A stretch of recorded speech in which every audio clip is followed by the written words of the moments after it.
Dave, cette année, chez Nature Chasse et Pêche, on a amené une nouvelle compagnie sur les murs de pêche. Ça s'appelle la compagnie Acme. Bon, c'est une compagnie qui est pas nouvelle, qui a fait des leurres de pêche depuis plusieurs années. Mais là, tu veux nous parler d'un leurre que moi, je ne connais pas beaucoup. Je n'ai pas beaucoup pêché avec ce genre de leurre-là. On va le catégoriser dans les leurres planants. Tu es d'accord? Ça plane, mais toi, tu le fais pas planer. Tu le fais quasiment virer fou. Non, c'est bien présenté. Écoute, c'est des leurres qui sont souvent plus connus un petit peu pour la pêche sur glace. C'est des leurres des styles de leurres comme ça qu'on utilise plus ou qui sont plus connus sur la pêche sur glace, mais très très très très bon durant la pêche estivale. Moi, c'est mon petit dada, je capote là-dessus, j'aime ça. J'adore pêcher avec ça, puis c'est très très productif dans le bon temps de la saison. Là. Okay. Donc, le leurre, c'est combien est-ce qu'il s'appelle celui-là? Ouais, Hyper Rata. Le Hyper Rata. Exactement. Okay. Ils font plusieurs modèles là, de produits différents dans le même style de produit. Okay. Mais là, nous, on a rentré ceux-là, les plus classiques. Puis on va voir là, après ça comment que la demande à votre tête. Mais c'est moins connu un petit peu, sauf que c'est ça. Moi, je pêche beaucoup avec ça, puis j'adore ça. Okay. C'est une technique qui est moins connue des gens. Sauf que tellement agréable à pêcher, puis ça provoque des attaques là, de fou, parce que c'est une pêche très agressive. Ouais. Donc, si on regarde le leurre plus en détail, Dave, avant de passer à ta technique, c'est un leurre qu'on attache sur le dos, puis il y a deux orifices dessus. Oui, il y a deux places où on peut attacher le leurre, okay. Donc ça va donner deux actions différentes là, au leurre. Okay. Donc, on peut varier la présentation. Puis on va avoir une petite palette ici en arrière, comme en triangle, en plastique. Donc c'est résistant, ça ne cassera pas. Là. Okay, okay. Puis ça va.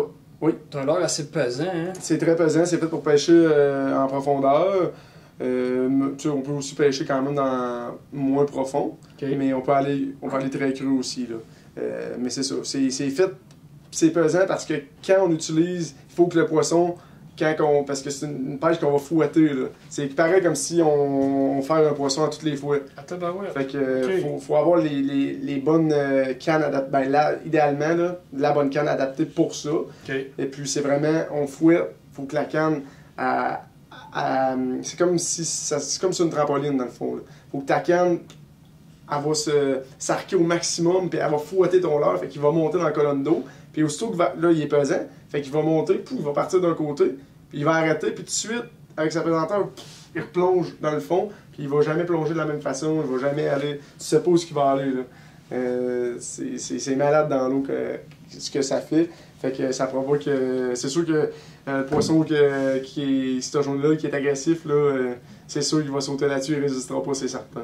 Puis en plus, il y a des billes dedans, fait que en plus que tu as l'action qui saute, ça fait un cliquetis dans l'eau, ça doit être assez malade. Le poisson qui voit pas ce leurre-là, il est pas dû pour vivre, je pense. Tu vas chercher des poissons assez longs aussi avec ça. Là. Okay. Puis tu es capable de couvrir quand même du terrain, même si c'est sur place. Mm-hmm. C'est vraiment là. Moi, j'utilise ça vraiment en dessous du bateau. Tu peux aussi faire du casting, peut-être un petit peu plus dur pour rester pris. C'est plus facile de rester pris, mais ça peut fonctionner aussi. Les espèces de poissons, tu l'as utilisé pour quel? Ben, surtout, j'ai pêché beaucoup avec le doré avec ça, okay. Puis la truite grise. Okay. Donc, c'est les deux poissons que j'ai pêché beaucoup avec ça. Puis, si vous ne l'essayez pas, vous manquez quelque chose. Ouais. Les cannes, j'ai parlé des cannes tantôt, juste rajouter ça vite. Là. Les cannes qui sont faites pour ça, c'est souvent des cannes un petit peu plus longues, puis pas trop rigides. Là. On parle de medium fast, medium modéré fast, pour que la canne soit capable d'être arquée, puis vraiment propulser ton leurre dans la colonne d'eau. Fait que c'est pas une pêche qui est douce. C'est une pêche qui... Il faut être agressif. J'aime ça. Donc, on invite les gens à venir voir ce leurre-là, le Hyper Rattle de la compagnie Acme. Je pense que tu m'as convaincu là. Je vais aller m'en chercher moi aussi. Tu devrais. Merci, Dave. Merci.